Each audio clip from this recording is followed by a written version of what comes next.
Hi there, we are looking at Review Activity 9-4, problem number 3, which says determine the minimum number of size and location dimensions required to completely dimension the given views.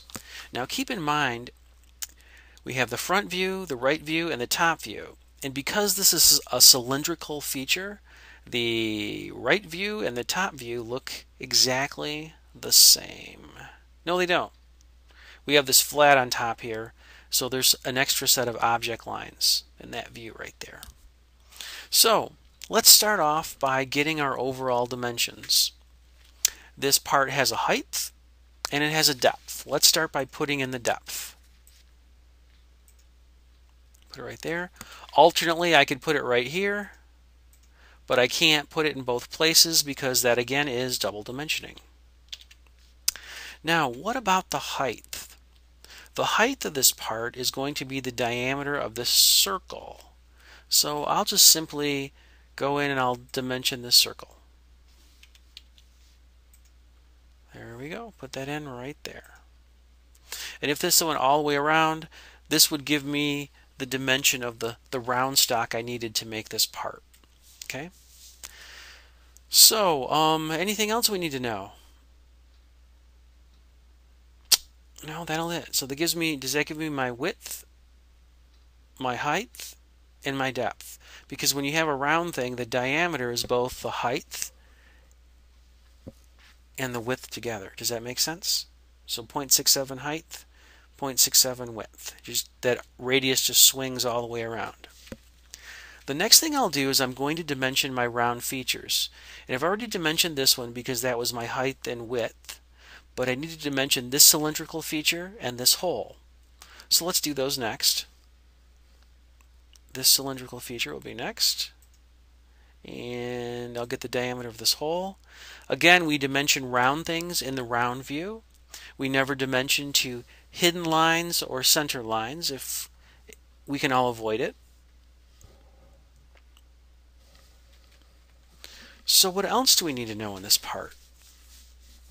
Well, we need to know something about this width here.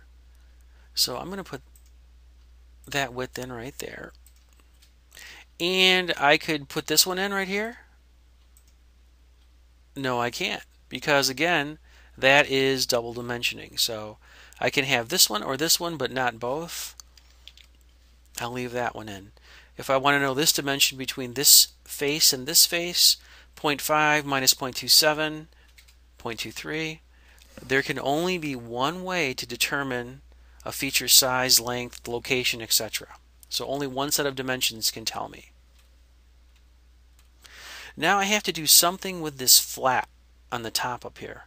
And when I have a milled flat edge, that's just called a flat because it's flat.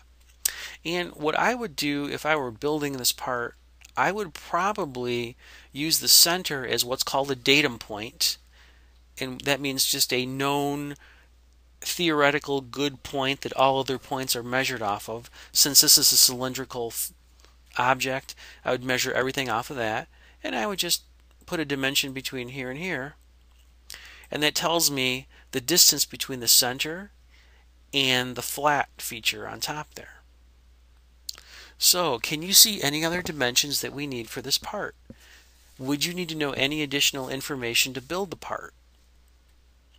And I would say the answer would be no. So this part just needs 1, 2, 3, 4, 5, 6 dimensions. And that's it. So dimensioning takes practice, and you have to think about it a little bit. Make sure you're not double dimensioning, that you're dimensioning your round things in your round views. You're not dimensioning to hidden lines. And you want to put in just the bare minimum amount of dimensions so that there are no two ways to calculate a location or a size.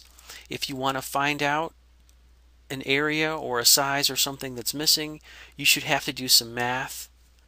So that is going to do it for 9-4, problem number 3. And I hope these are helping you figure these out. If you need any more, just send me an email.